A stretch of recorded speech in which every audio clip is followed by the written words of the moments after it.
The changes last night are quite significant for business travellers, not so much for general leisure travellers.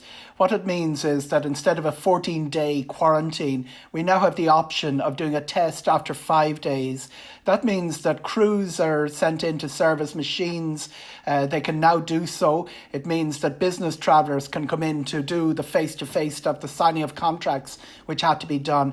It's also very important that it applies not just to the European states, which are in the traffic light system, but also to North America. The travel industry is a long way off restarting as a result of these measures, but it means that the consumer or the business person can now make plans. It also means that airlines can now make plans and market their product and advise their customers accordingly. A huge amount of confusion. Travel agents, airlines didn't know what to tell their own customers because it wasn't clear. We had contradictory information coming from different government departments. We haven't reached an end to that cycle, but we are beginning to see some sort of coordination. There's a group of countries which have been very slow to move with Europe. We are in that group. We're not the only one, but we're pretty much at the back end of it, whereas it would be expected normally that because we're an island, we would be pretty much the innovators, the ones to keep the island connected safely and to buy into the protocols, the safety protocols that were put in place. We haven't been doing that, but it's not too late, and we're into that now at a low season winter before we look into what starts happening next summer. We also would have a disproportionate amount of disconnected families. The Ireland of today is very different to the one I grew up in. 17% of our population was born abroad, and whereas a previous generation would have looked to family scattered around the world, in many cases the disconnected in Ireland are the people who have family in places like Poland. Beginning to reconnect with that has been helped. One of the reasons it's been helped is that there is a series of categories under the traffic light system which include travel for imperative family reasons. Regions are very important. Our discredited green list system only counted countries.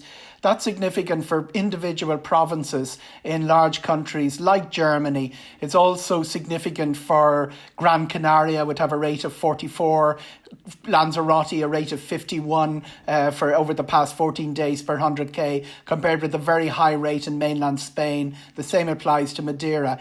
It's not exactly going to happen while we're still in lockdown, but it does give us a picture of how resumption of travel will look. And it is going to be by region, because it's quite clear with the numbers across Europe that a lot of Europe will be bouncing in and out of lockdown for the foreseeable future. The 3 or 4 metrics are the clearest and the cleanest, and the one that most people identify with is a rate of less than 25 over the last 14 days per 100k for green, then less than 50 for amber. There are virtually no countries and very few regions in that. It does allow people from regions to transit to a major airport. That's fairly important.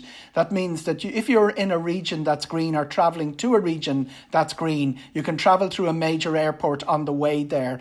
And it also gives a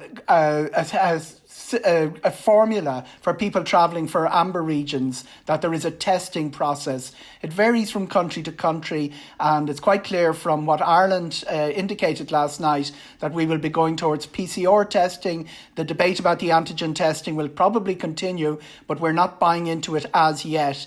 It's quite expensive. It can be between 80 and 180 euro to get a PCR test, but it does give an alternative to people to the 14-day quarantine.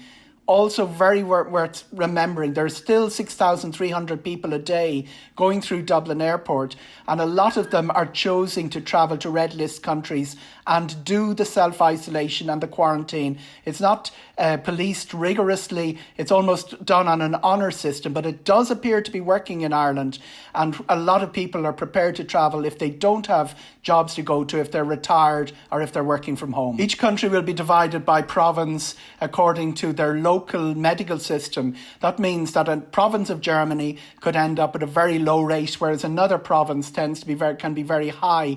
What we're seeing across Europe is clusters, very high rates in the cities, very often the rural regions, and very often the holiday areas, and particularly the islands, have low regions. That means that travel to these regions, when we are in a position to resume at some level, that it can be done through a central airport as long as your destination is a green destination, and when you return you're not subject to self-isolation.